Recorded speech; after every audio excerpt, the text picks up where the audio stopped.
Kama ni mapepo basi yakaondoke. Tunabishana juu ya misimamo ya kijinga, lakini juu ya uhuru wa watu hatuwezi kubishana. Watu hawawezi kusema kwamba wana maendeleo na katika nchi yao hawawezi kutembea kwa uhuru. Wanaogopa, wanahofu, wanadhani asubuhi yoyote wakisikia mlangoni kwa anafikiri kaja mtu kuwapeleka kwenda kuwafunga. Na sasa nchi sio kwamba sisikii wala sio kwamba siambiwi yanayosema au sijui kusema au sina la kusema, la hasha. Sijafanya hivyo kwa sababu sioni faida yake.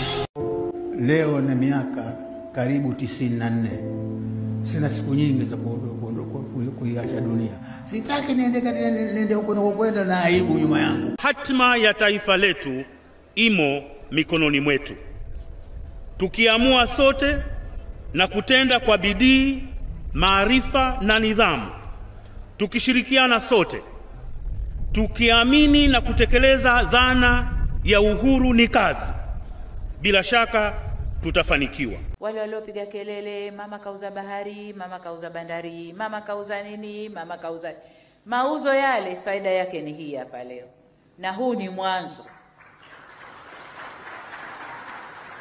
Huu ni mwanzo, tunatarajia utapata faida kubwa zaidi.